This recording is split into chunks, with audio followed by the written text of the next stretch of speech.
to everyone who's with us now, how have you been coping with what people are now calling a new normal, essentially?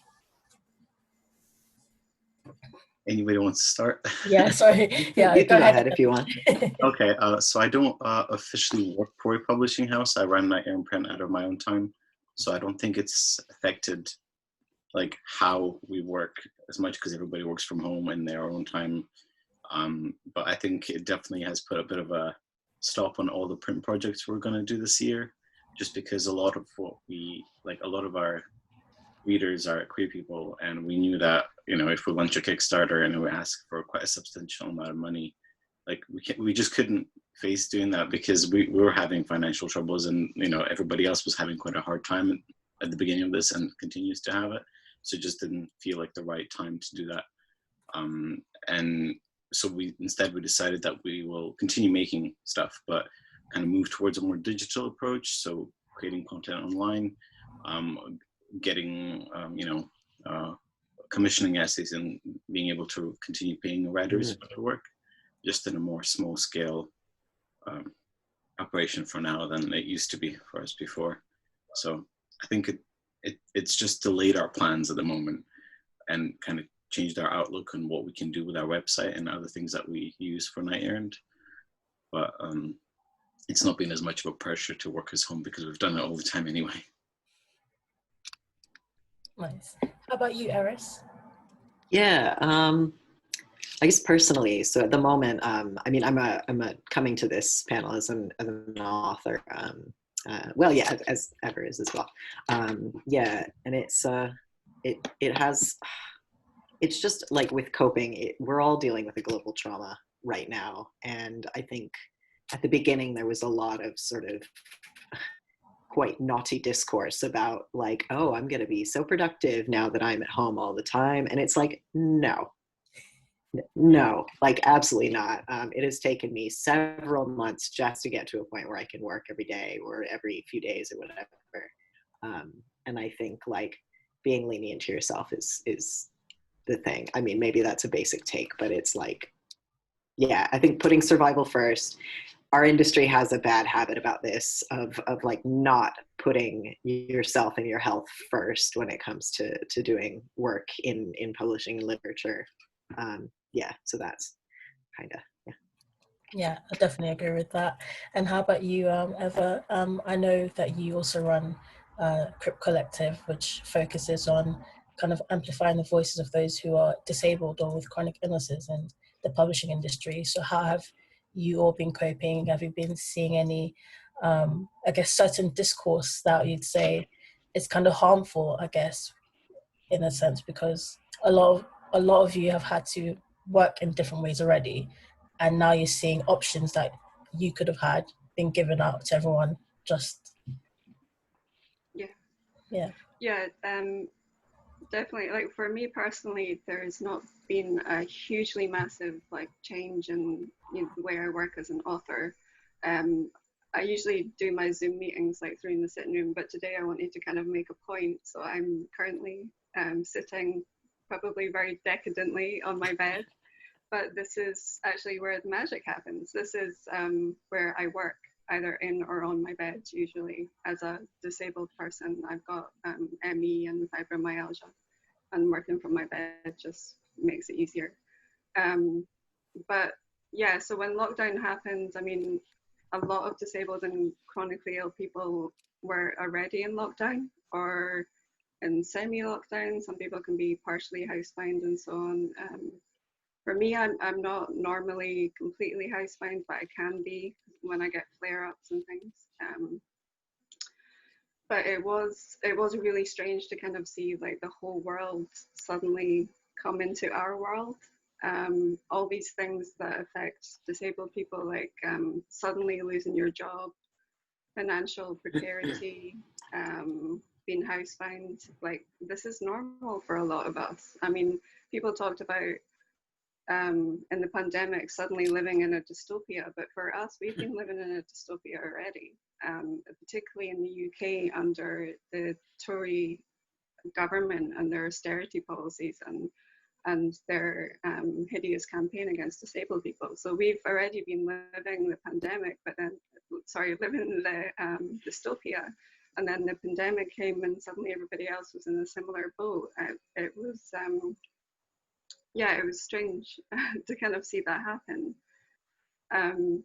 And in terms of access, again, I think a lot of disabled and chronically ill people were understandably angry that that all the things that we'd been asking for in terms of access and things being available online were suddenly very quickly and very easily implemented. So yeah, a lot of us were very angry, although obviously pleased. So there's been, you know, various things that it's been an absolute joy to kind of be able to access various events that have gone online that we wouldn't be able to physically go to otherwise. But I just quickly wanted to point out, sorry, I know I'm going on a bit. I read an article yesterday by Neil Cooper and Bella Caledonia, and he interviewed Myriad, I hope I'm pronouncing that right, who has MS. And she said, "This lockdown has been the first time I've actually felt included in society in a good while." Now, if we take a minute to think about that, I mean, that's pretty damning. And that's not just going to be her, it's going to be like thousands of disabled and chronically ill people feeling the same. It's pretty damning that they've been locked out of society until lockdown, ironically. So yeah, it's been great seeing lots of things happening that have become available that weren't before. But what we need to do is make sure this keeps going. We can't let it stop. Yes, that's so true. And I was wondering, can you maybe touch on a few points on how going forwards, all of us can be better supported, so not just in publishing, but as a society as a whole, how we can make everyone feel included and actually make sure we're acknowledging that we're not all able-bodied, we don't all have the same kind of energy to do what we think normal people do. How can we make sure we're also supporting disabled and people with chronic illnesses as well? Yeah, just have our backs and listen to us. You know, we've been going on about these access issues for a very long time. We've been going on about the Tory government's austerity policies for a very long time. We've been ignored. So please listen to us. And now that some of you are in a sort of similar boat, as I was saying, as lockdown eases, don't forget about us and don't forget about what you've gone through. We need to go forward and take this as a kind of opportunity to really push for access. And we need the support of ables. We need non-disabled people to really have our backs. We need to support each other. And I think in terms of the publishing industry, I was going to say event access has definitely been a big bugbear. Event accessibility should be at the core of every event in the publishing industry, across the board, and not just event access, any kind of access. It should be at the core of what we do. So I'm going to keep pushing for that. And like I said, I need able to support us. I was going to talk a little bit maybe towards the end about sort of more practical things that we all could do to support each other in the publishing industry. I'll maybe leave it till then. Thank you. Sounds great, and thank you so much for those words, because I think it's so important. I think at the beginning we all kind of saw tweets and just posts about people feeling as if they can't go on with life anymore. It's finding it incredibly difficult, and we all kind of ignored the fact many of us have been living this life for almost all our lives, not just a few months now. Yeah. And that's what I was wondering, now that we've discussed how things are changing, do we have any ideas on how we can maybe going forward implement new processes, how we shouldn't fall back into old ways? What are things each of you would like to see change, like something really close to your heart, something that's really been a peeve before, but what would you like to see improve going forwards? Nathaniel, would you like to start? Yeah, I've suddenly got lots of ideas from whatever was talking about in terms of accessibility, because I feel like so many things like festivals, if we're talking about publishing, and even like when we do events, we're so like not my but like small presses, we were so focused on doing events in a space, which makes sense if you're working in a regional kind of concept. But for example, lots of publishers are based in London. They do most of their events in London. That's not a regional thing. That's a London thing, and so many people are like left out of it. And I think that like if a small press like us can start looking at ways we can do our events, even though most of our readers are based in Edinburgh, to like because we know that people even if they live in Edinburgh, doesn't mean they can access all the things that are happening in Edinburgh as well. If we kind of integrate that into our program, and you know, if we can do it with our zero resources, everybody else should try harder. Basically, like there's so many festivals and events that are that people go to from all over UK, and it's not just, you know, Bradford Lit Festival. Not only people in Bradford go there. Not only like, so it shouldn't be just it shouldn't be the access to it shouldn't be restricted to that kind of cachet of people. So it's nice to see festivals trying, because they are, you know, the big organizations, they have the resources to try all the tech and see what works for them. So hopefully they'll start doing that. But in terms of access, I think yeah, we'll be looking into doing that as well for all events in the future, as well as obviously doing live events, but like looking how we can improve the quality of digital events, because people haven't really tried, as I've put it before, and now they've been forced to. You can see how well and how interesting events can be. So I feel like it's also part of the whole idea of like who develops the technology and with whom in mind. So I don't know if that was a bit of a rant, but basically we'll try better. And if we can do on our zero budget, I'm sure there's no excuse for other big organizations not to do like mirror events online as well, and not like they should stop thinking about it just as a international thing, or getting like more people from across the world seeing the videos, but also thinking of the people at home who can't access their live events as well. Yeah, I was thinking about like the sorry, just jumping in. Like one of the things that I've loved to see is Hachette have I think decided to establish some outside of London branches, which is going to feed all the way into festivals and events and everything. And that is, I'd like more publishers do that. And I would love to see events that are like hybrid events. I think we can do like in-person events that have a live stream component to it and a feedback, so the audience can still ask questions, any audience members who can't attend in person. I would love to see events that are like both, and the same with panelists, like having screens. I know there are like I know that the Edinburgh International Festival, they have the resources to implement this. Like you could do that. Yeah, like they could have somebody Zoom in or Skype in or whatever. Like I know that there are some bigger established festivals that have the capacity to do this, and we've proved that they can do digital. So like I would love to see hybrid events, so that when we go back to being able to go outside, we don't see people who can't go outside get then, oh sorry, your time is over, is, you know, excluded. Yeah, I was thinking also in terms of price, accessibility in terms of who can go and pay for the events.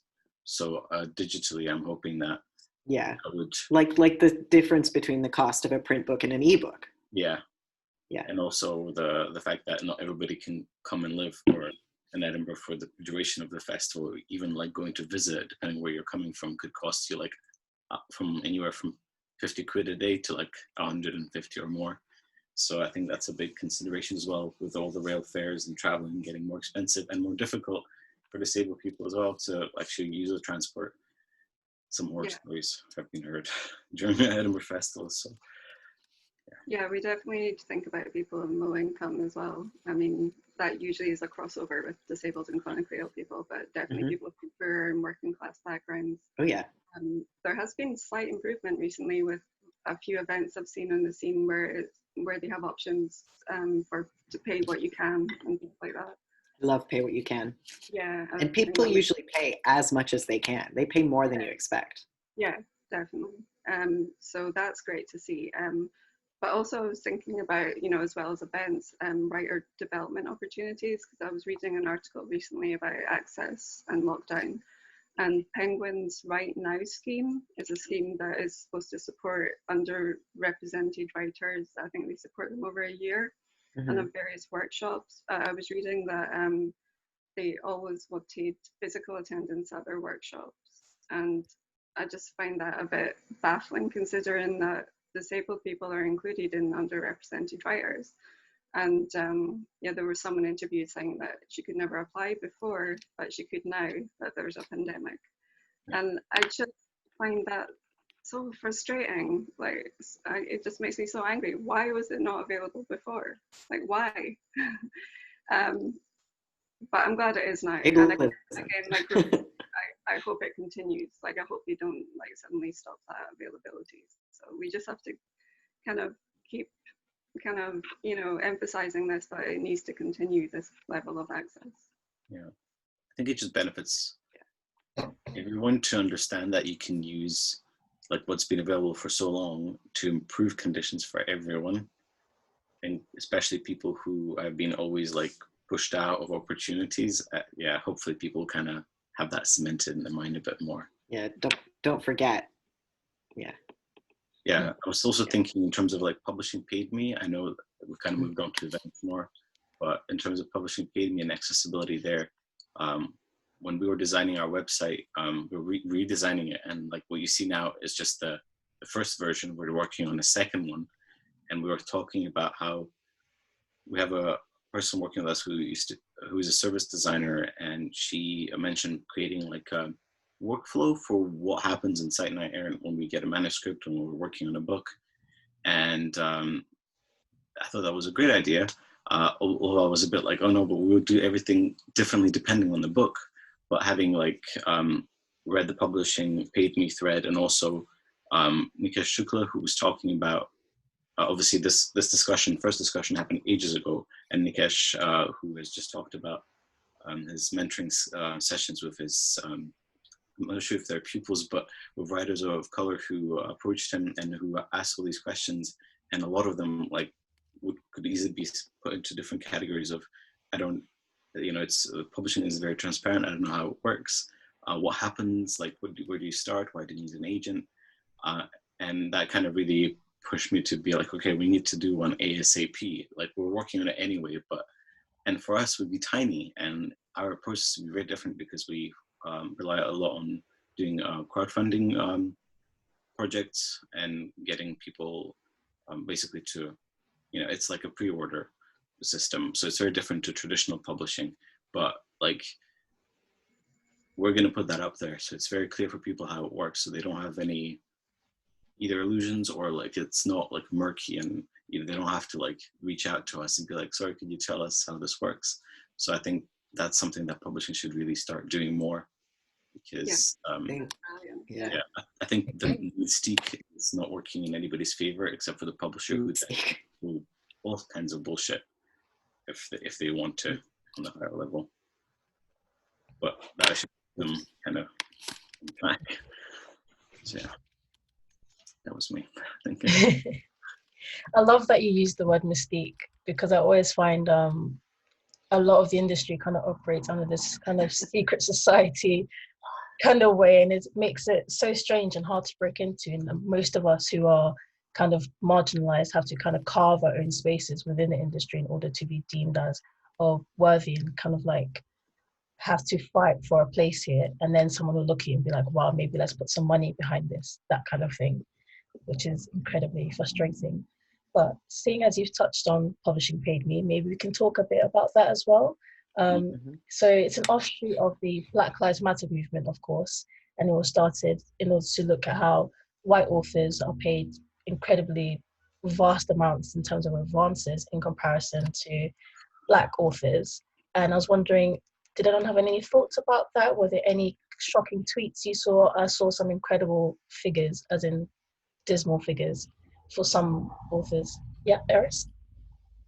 Yeah, I was just going to say, so I didn't participate because I didn't get an advance, but something I would really love, and this touches on what Nathaniel was saying, is that I would really love it if we could all in the industry and in general stop being so shy about our own income, where our income comes from, and what our expenses are, and be honest as an industry about the hidden costs of participating, like time and energy, initial investments, and just like there are so many people, like, where have I got that note? But it's like there are a lot of writers who are able to write because they don't have to pay rent, they don't have to work a day job, they have free time, and this is all a complex system, and some people like have additional expenses one area and not in another, but like there are a lot of writers who are able to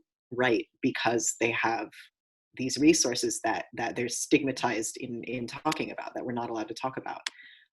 So I would just love it if we would all be a little bit more open and transparent about both our processes as publishers, who makes what kind of money, that, and just all these things that we just sort of push under the rug and don't talk about. That's very fair. Yeah.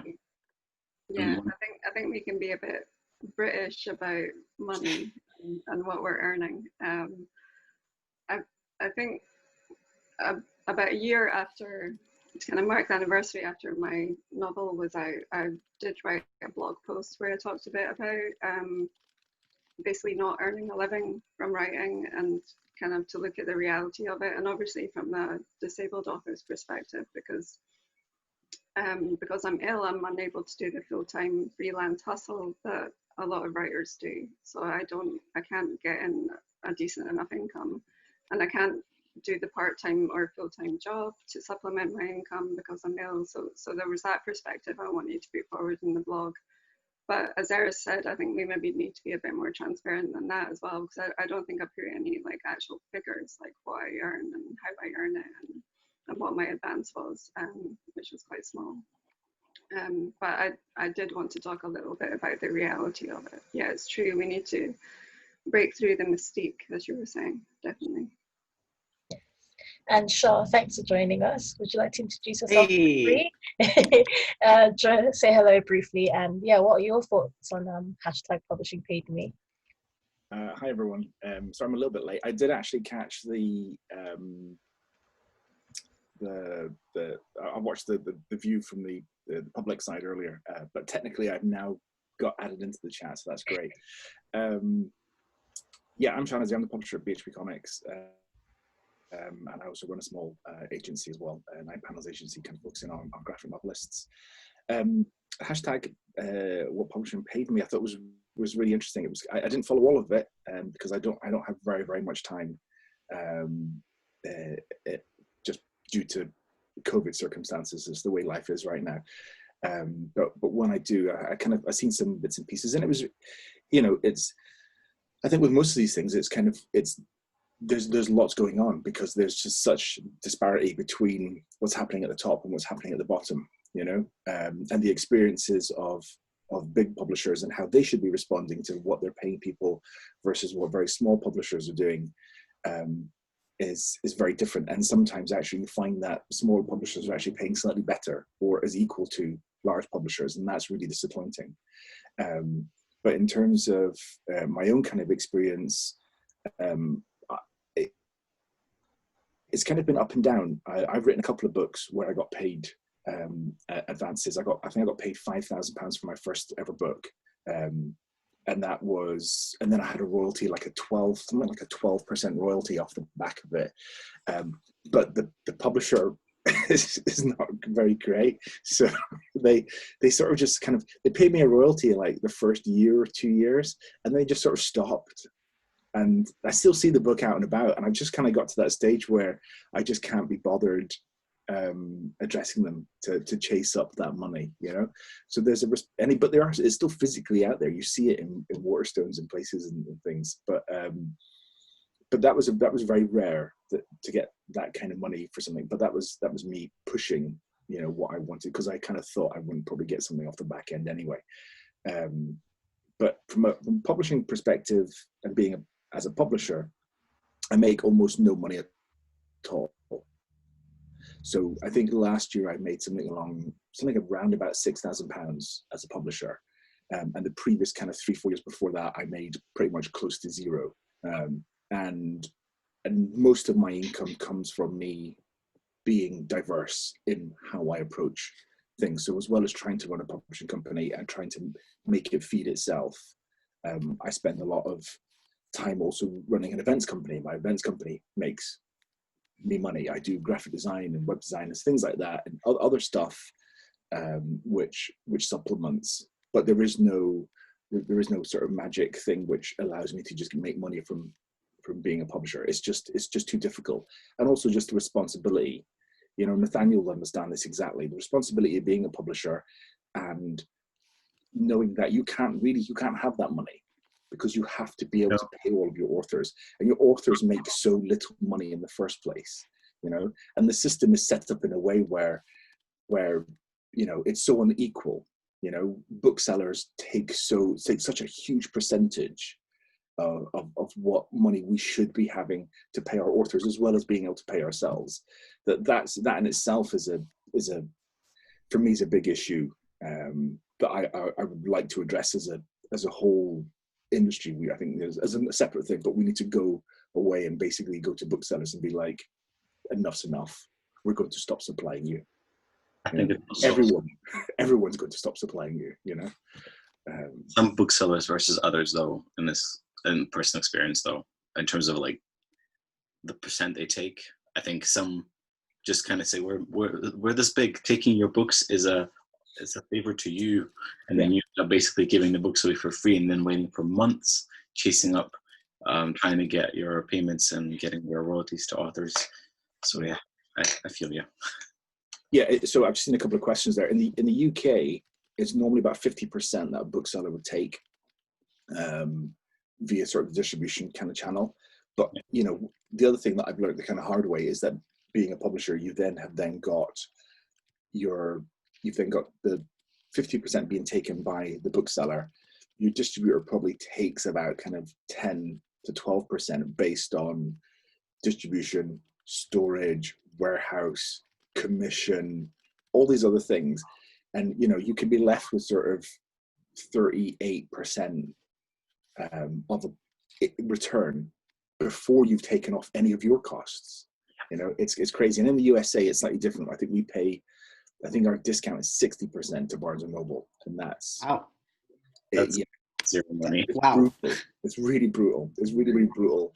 And I'm at the stage where I'm considering taking our books back out of America, because we're basically giving them away almost, you know. It's just unsustainable. Sorry, I went on a long rant. No, I mean, that was really good. I've learned so much. I really didn't know much about distribution, how you guys are kind of having to handle quite brutal numbers as a small presses. So that's really interesting. And on the flip side, I wanted to mention, we were talking about how authors have these major gaps and disparities in their pay. And I thought I'd touch briefly on an anonymous spreadsheet that was being passed around last week within the industry, where professionals in publishing were inputting their salaries, and the numbers were quite shocking. The spreadsheet itself is quite problematic in that it lacks regional representation, so it is very London-centric. But there was a number, let's say from Luarth Press, someone works as an editorial assistant and input 11K to 13K as their salary. And I was wondering what everyone's thoughts on this.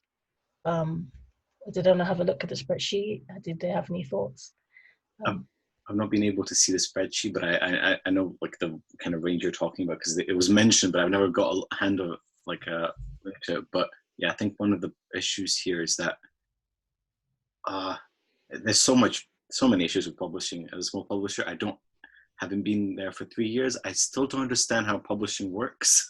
So, you know, transparent would be good, even for people in publishing, to actually know how everything kind of links together and why there's so many links. Does there have to be? But in terms of salaries, I think like people who go into publishing are often, if they're from a background where they've been able to get a higher education, like it's almost like they hire overeducated people to do this job that, like, it's just not paid enough. Most of the time, you're not being paid enough for the amount of time in and outside of work that you spend doing the work, basically. And it's a bit like for authors, I don't know how they can reflect the pay for the amount of skills and time that you spend on the job. But I think a starter would be to actually start paying people wages that reflect the living conditions in the area that people live in. £18,000 is not a living wage in London at all. Like, so I think they should start from there and then discuss the fact that people high above, at director level are paid like millions, literally. Not, it's not a speculation. People are getting paid millions in shares or in actual wages. And then you start thinking, well, if you're saying that you're not making a lot of money off of books, how can you afford to pay these people this much money? And why can't it be distributed across the company if all you need is just this wage to live on? I think it's a problem with people who earn quite a lot of money. They don't actually know what it's like to live on, rationing it. So they're like, yeah, £2,000, that should be enough living in London. I mean, sure, I never look at my bank account, but sorry, a rant. It comes back to that lack of transparency about money in general, like we have. Sorry, what was that, Eris? No, it's fine. Carry on. I think last year it was reported that the industry kind of brought into the UK about billions in turnover. And I guess I was just going to touch on, if there's so much profit and money within the industry, why is it that we don't see this reflected within the salaries of publishing professionals, but also why aren't authors being given the money they need to be able to write their books and actually make a living off of writing? What can we do to change this, and what can we be doing to make sure people can live off of working for jobs they love?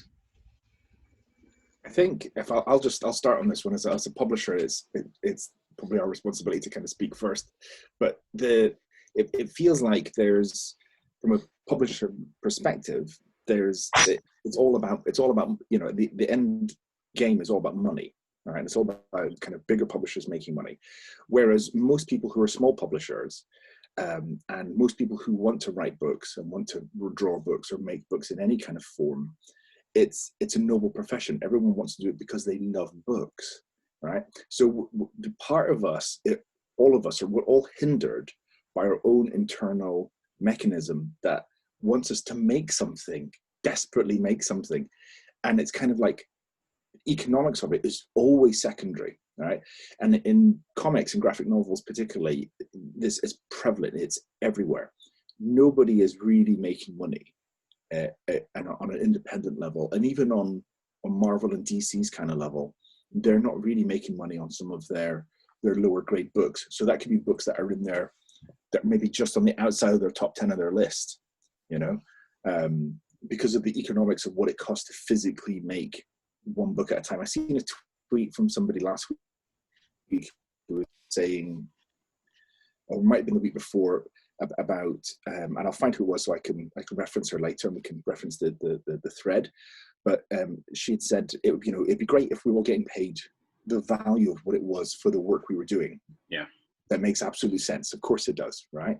If I'm going to sweep the road for a day, pay me to do that job for the day, right? But whereas making comics, it's like, my day rate as a designer is like £450 a day. That's what I charge, right? So that's for like 7 hours work, me sitting at my desk doing graphic design for somebody, right? However, I will happily get paid 50 quid to draw one page of comic, which takes me 8 hours. What is wrong with us, right? So there's this really, internally we've got this whole thing going on. But anyway, back to her point about what it would cost and being able to do that. to be able to afford to pay somebody for that book that they're making at that point, and to make a basic graphic novel, which I think her book was something like 100 pages or something. The actual cost of just creative work was something like £42,000, right? And then, you know, the average graphic novel probably only sells about 2,000 to maybe 3,000 copies if it's not, you know, like if it's not a book that's on a prize list or is not with a larger company. So to be able to recoup just the creative cost, you've got to, not including booksellers, not including direct to market, just selling to people, you've got to sell something like 5,500 copies. So the economics is kind of really broken, and so that whole thing itself is hard. And from a larger publisher perspective, they, you know, it's all very well good them to kind of go, oh yes, it would be great to have diversity, and it'd be great that authors can do more. Ultimately, they are in charge. They can do that. They have that responsibility. The arguments that we're having with booksellers and the argument of us having better percentages, well, actually, it's the CEOs of Hachette and Penguin and all these large companies that should be at the table arguing all of our cases. You know, they should be doing that, and it's them that can action it.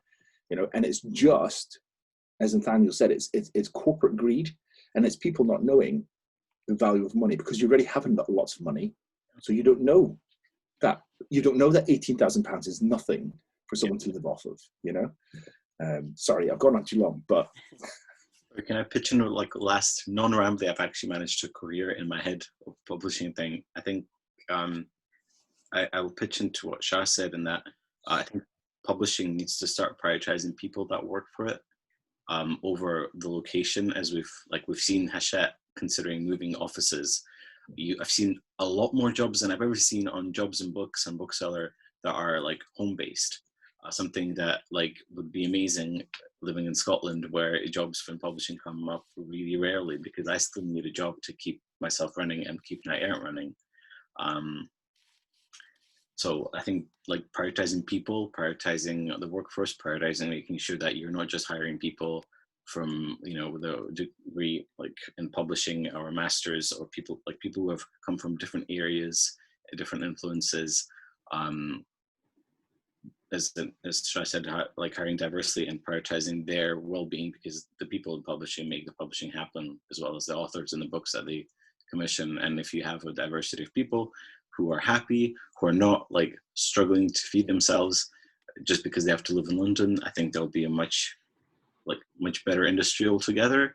And it's the fact that the CEOs need to take a pay cut, because you can't keep telling an industry that books aren't making a lot of money, but we're also the lifeblood of culture. We have to do our thing because we keep the world running, and yet somehow the industry as a whole makes a huge turnover, can afford the London Book Fair, and yet can't pay its people. It's just, there's too many contradictions. And you know, if the workforce that is being like mistreated like walks out, there won't be any books or any publishing done on the kind of industry level. The indies will keep going, and the independent authors will also keep publishing. But yeah, that's my take on that. Yeah, and I think you know, when we're talking about diversity and publishers, you know, pay lip service to diversity, you know, big publishers, I think it's so disingenuous. I mean, what I want, as well as us to talk about more about disabled and chronically ill authors and so on, is the staff.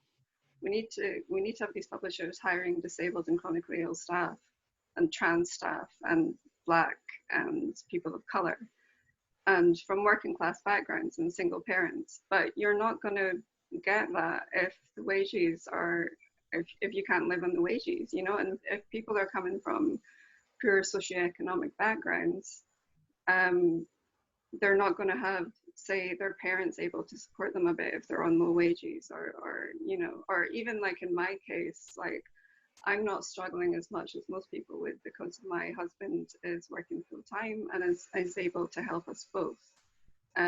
It's not an ideal situation. I don't like it. It's not great. And it, the government benefit system isn't really helping me. And, it's complicated.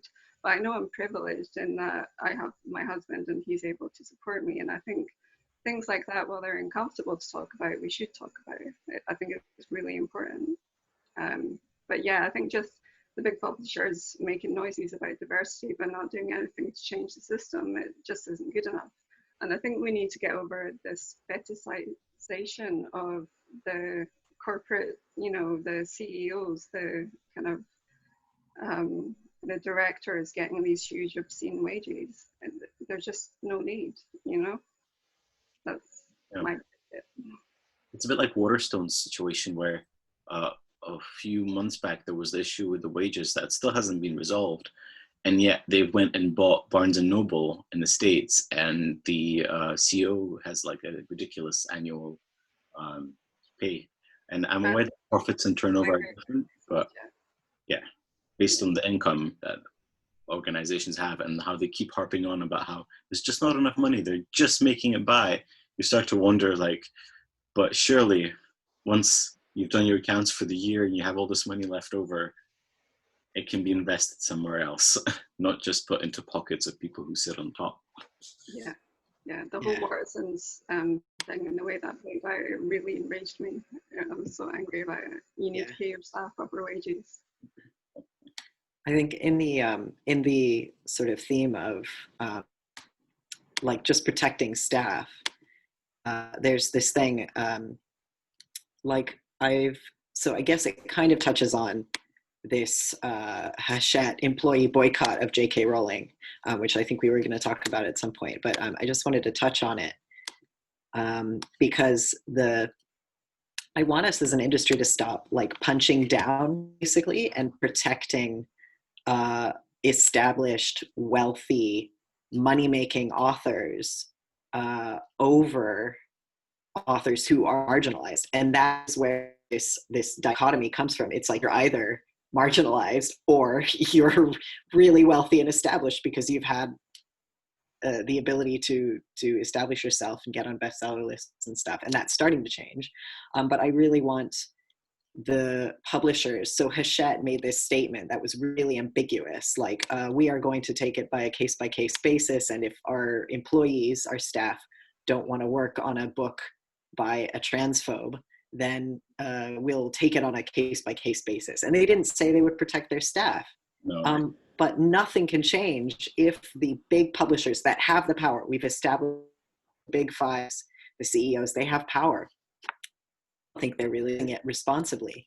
They're still protecting these money-making authors who are status quo and not, I just don't want publishing staff and I don't want authors, marginalized authors, to have to subsume their own morals in order for the sake of job security. And if the publishers are willing to take a stronger stance and say, like, no, we're not going to stand for bigotry. We're not going to stand for racism. We're going to call out our own established authors who have done blackface, who have said horrible things about trans people on the internet. Like, if they don't take a stand against that, then their employees aren't going to be comfortable doing the same thing, and nothing is going to change. Yeah, sorry. Definitely agree with that, and I think a lot of people have put like their job security at risk in order to speak out on what should be something quite obvious really and just sensible. For example, we've had the Booker drama this week as well. God. And it only took people being loud on Twitter and certain publishers saying this person should not be allowed to even be on the board or have such a high title and hold these views. But then why should a junior member of staff or people who aren't directors have to put their jobs on the line for being vocal in order for anything to be done? Why can't the publishers take a stand, take their own initiative to say something about transphobes or racism or homophobia and all sorts? Like in terms of like the J.K. Rowling issue, I feel like we're not yet, unfortunately, at the place where people seriously have like separated the fact that like transphobia isn't an opinion. I mean, it is an opinion, I guess, in a kind of general concept, but it's not like some people still think it's acceptable to kind of stash it away as well. It's just a difference of opinion because of the way it's often articulated, especially in feminist circles. You know, if they're not coming at you with pitchforks and hatchets, it's okay. And I feel like we're still a wee while to go until we get there. And I think the case for the Booker Prize is kind of a case in point that people are less willing to let go of a author that has cemented herself in the consciousness of the country and culture than to like acknowledge that transphobia is a thing and it's as unacceptable as homophobia or racism and should be treated with the same kind of, it's like, you know, you can have that opinion and but keep it to yourself. Like you can't get just with impunity treat other people. You can't just like dish it out and then not get any repercussions for it, especially when you're harming people actively by doing that. If you've seen Disclosure on Netflix, there's a really good case in point there where a lot of people don't know like many trans folk in real life, so they do get a lot of the information from media, from Twitter, from films, and if, for example, all you see as illustrated in Disclosure is a trans woman being represented by a male actor who then comes up to stage, and as he is being a man, as this man, it cements this idea that all trans women are just men in disguise, and that kind of provokes the homophobic and transphobic and misogynistic hate that happens on the streets to a lot of trans women of color, because it's also commanded by racism. So it comes down to putting money in the hands of people in the communities that you're representing. We need to kind of change that dynamic. That's why we need to also like make sure that J.K. Rowling and people like her are held responsible, that their opinions don't just keep like floating in the ether like an acceptable thing, and also having more actual representation by people who you're trying to like write, talk about the issues as well. Yeah, sorry, there. That's my trans bit. Yeah. Did anyone else have any thoughts about this? Good for now. And I think, does anyone have any closing thoughts in general about how I think something's happening in the system, wheels are turning, and is anyone feeling hopeful that we're finally going to see people put their money where their mouth is and actually start doing things? Did ever wanted to talk about, maybe this is a good time to talk about practical solutions that people can do? Yeah, it's kind of more like how we can support each other. I was thinking about like in terms of panels and things. I remember I've got a writer colleague, Sandra Allen, mentioned to me a few years ago that they don't do panels that are all white. And I admit that hadn't really occurred to me before, to kind of, as an author myself, to kind of do that or think about that, or you know, say this is out of order. So maybe that's something that white people should think about, like refuse to do all white panels, and or men should refuse to do all male panels, which are very much the norm. There's often all male white panels talking about diversity. We get that a lot.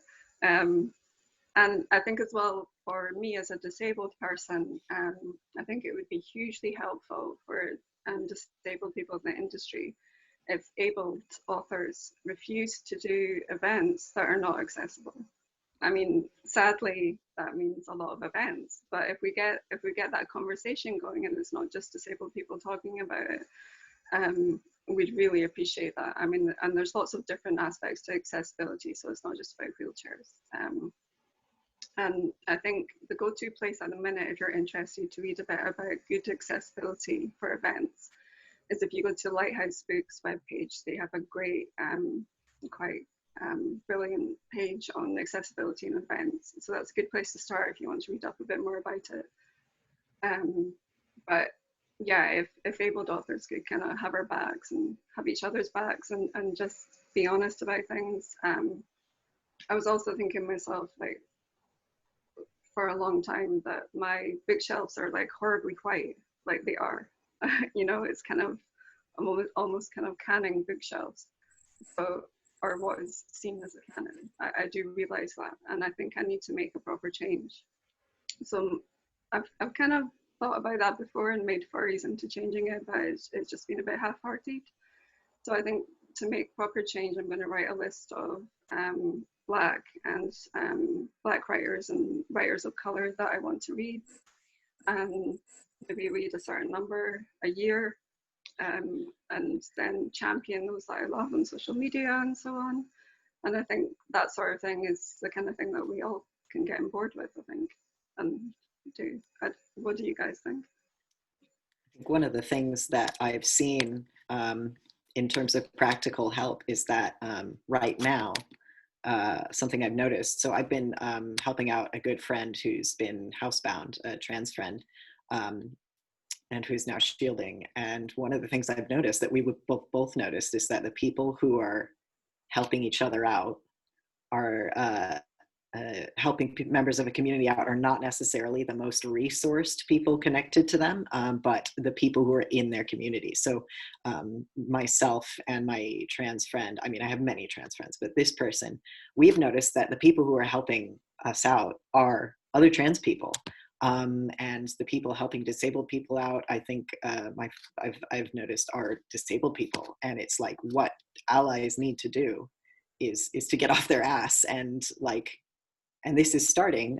There are some like cis people I've seen who are like putting their money where their mouth is, but I think once we can extend this network of support outside our own communities and where the resources lie, which is outside of our communities, that is going to be real change. So like, if you're an ally or you consider yourself an ally, think hard about ways that you can put money and resources and energy and time and the ability to go outside to good use. I think another thing is from a publishing perspective that for a wee while when we started, I thought that being kind of saying that we're open, which we were always open to submissions from marginalized writers, you quickly realize that it's kind of a really faulty logic just by saying that, like, what does that mean that before you weren't? But also it's putting a lot of onus on the writers and the poets to reach out to you, to like just find you, to be like, yes, these people will take me. So we've been doing our best to kind of reach out to people ourselves, to kind of work with networks that, for example, like Scottish BME Network, kind of figuring out how we can help, how we can like network with them and then get in touch with writers that way. Because I feel like just because you're open doesn't mean that there's trust in you yet. So people like small presses and publishers in general, I think this can be extrapolated to, for example, not just saying, oh, well, but we don't get diverse submissions. Well, first of all, how can you tell? A person might not necessarily disclose their identity on their application, on their book. So I think they need to actually purposefully query agents for specific, whether it's the author's kind of experience or books with specific characters or narratives from people from such and such background. I'm sure there are ways to phrase it that you're not saying, do you have any trans people on your list? But like, do you have any trans authors, or do you have any books authored by out trans writer? You know, there are ways to go about it, because I think that we can't really, you know, it's not token like querying, it's actually actively looking for it. But when agents start seeing that publishers are actively looking for certain stories and certain people, I think there might be an actual shift. Because right now it's very much, oh, well, if you don't have it to show and you're like, then there must be no Black British writers to write for and to publish, then why should we bother? We take what is given. And I think that's a very kind of passive position that publishers take. And it gives them an opportunity to get away with a lot of stuff. So like as a small press, we're trying our best to reach out to people ourselves. And I think that book publishers and agents should do that as well more actively, both as call out, like when the agent asks for people to submit to them, but also actually doing the footwork and like reaching out to authors themselves to ask to represent them, having read their work.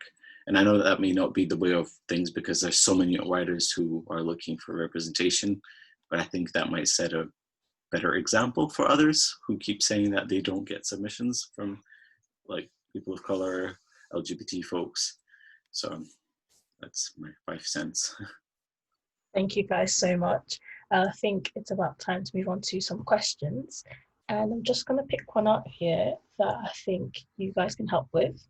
So someone has asked, can you speak to changes we can make to the publishing industry dynamics in Scotland specifically? Well, I'll sort of go first. Sorry. In terms of disability, and one small change that I'm planning to make, obviously I set up Crip Collective in the absence of any kind of disability or chronic illness support in the industry. Like there was nothing, tumbleweed. So I set that up as a kind of you know, informal Facebook group. I know it's not ideal, but it's there. I'm doing it voluntarily.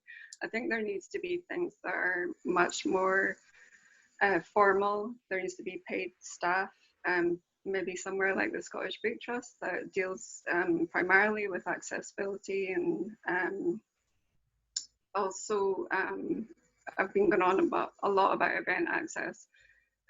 My colleague Julie Farrell and I are going to put together like a kind of an event checklist, and hope to get it rolled out to all organisations in the publishing industry across Scotland.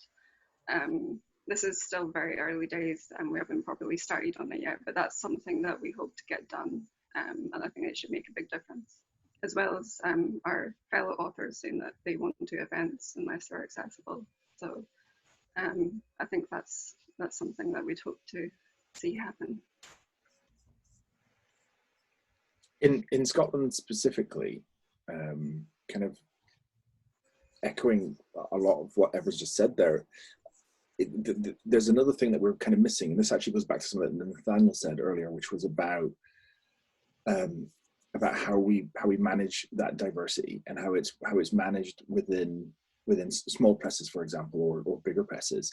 And like at the moment, the onus very much feels like it's on small presses to be those diverse people. Those diverse people that are bringing in new voices, that are chasing and finding who those people are, with our zero resources. Right? This is the craziness of it all. We have zero resources when we're doing all the legwork, and people who are sat in offices with 120 people that have so many resources are not doing it themselves, and that in itself is really frustrating. But the part of for me, it isn't just the individual elements that we've got. It's actually looking at the bigger picture. Because if, for example, I find someone that's a different voice, we publish their book, great, right? That's the first step, right? But beyond that, actually, the next bit is about commercial and economics, right? And this is talked about a lot in the diversity paper that was published last week, which I can't remember the name of, but again, I'll cite it. And it's talking about how a lot of bigger publishers are fearful of publishing, BAME voices, for example, because they don't see them as commercially viable, right? So as a small press, for example, you've got to think we already have a struggle getting into bookstores to begin with, right? Then you publish, for example, a BAME voice with BAME author or a BAME main character, right? And the booksellers are the next gatekeeper, actually, who are stopping us from getting that wider reach. Because for us to be able to reach those audiences, they've got to physically go and put the books on the shelves. And part of their issue is that they're kind of so tied in You know, unless you're small indie bookshops, great. They're great allies. They're great allies to small presses, right? You become friends, you meet at book fairs, you do all that kind of stuff. They will put your books in place. But actually what you need are Waterstones. You need these big organizations that will put your books in lots of different places. So the only way of spreading more new voices is to spread them. And that seems to be part of the biggest issue, is the distribution of those voices, because of economics, as we found with COVID, economics is more important than people. And because of economics, booksellers, and particularly mainstream booksellers, are frightened to put those things because they don't think it will sell as well as something else which they know sold before. So the risk value of it is there, and that's just, it's really annoying and irritating more than anything. And that's just a small bit of a much bigger pie. And I just think, you know, what would be great is if Creative Scotland, if you're listening, Creative Scotland, right, is they should be commissioning a paper where, you know, 12, 15 of us are all sat around and we work out a way of how we can make those changes and how it all fits together, and where the links are and where the breaks are. You know, where is it when you do that thing, you put it into place, who's the next gatekeeper that's actually holding it back, you know, and how can we action that, and how can we change it, you know? It's people, down to people. I think transparency from distributors would be great for publishers as well. Like a bit, maybe like a more of a cooperative approach rather than a, based on the fact that you could only sell to this handful of indies, won't take you. But like to get to the point where you get to a distributor, you literally need to confuse, like, what's the word? My God, words. To persuade a whole host of indie bookshops to sell your book out of your own time. And like, I don't know, you might have like 3 people in your team, and you're reaching nationwide to people, and then they will consider taking you on. So I feel like there needs to be a bit more, as you said, in distribution, especially more room for people to actually get in and distribute the books to the people who will most likely want to read them. You just haven't reached them yet.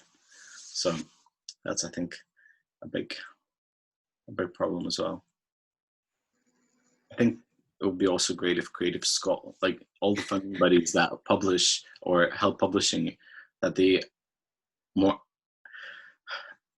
put their money where their mouth is, because there's a lot of talk about diversity, but knowing some of the publishing community is quite small. So we all know roughly who gets how much money and if they do, and they're really not putting it there as much as one would expect, based on the successes of the local presses and the writers from Scotland. So it would be nice to kind of, you know, have a conversation with them that doesn't end at the, just write your application, I'm sure you'll get it. Yeah. Also, like in terms of accessibility, I think a lot of the funding buddies and as much as publishers, they need to be a bit more like understanding about how complex the application processes are. So I'm sure you're aware that it can take like a week or more months of trying to put one together to then be told no with no feedback or no kind of, at least from other places, at least you get an email, sorry, there are too many applicants, or, you know, something more than just a, you know, would be great. Yeah. Anybody else? And I think we've got time for one more question. Someone has asked, how can we ensure that people are being published, not just because of their identity, but also for their actual talent? And in order to avoid they've only been chosen because they're from this or from this. I have thoughts on this, but I'll let somebody else cover that before I go. Well, I think like the only thing I'm going to say about this is if whoever's asked this question, read the diversity paper, because it's actually really interesting. It answers this in quite a succinct way, and it poses the question of mediocrity and a great book, and it also says I think at one point it points out there's lots of white people that have made books that are terrible and crap, but they still get published in more than anyone that's made or other. Yes. Yeah, I don't think, as Shah said, there are many books out there which I personally don't think should have been published at the stage they were in, or maybe not at all, but yet here they are with big publishers. A lot of it is obviously subjective, but a lot of it is published. Just getting accepted, like, yeah, sure, we'll take that book, with no vetting or anything. It's also the whole genre versus market thing, where publishers don't really like to take bets, so they kind of look over this book and it has the main characteristics of what a certain group of people is most likely to pick up in a supermarket store or in a shop if they read crime fiction or fluff or romance novels, and they just put it out because that will make them a certain amount of money towards their annual turnover. So if we could maybe print a few, fewer classic reprints, and maybe like a bit more actual, like interesting or new, or not the kind of just cash making, but again, it goes back to the economy. Maybe then we'll have more space on the bookshelves for like other books, new books, new voices. I don't think books are restricted by talent of the writer or their identity.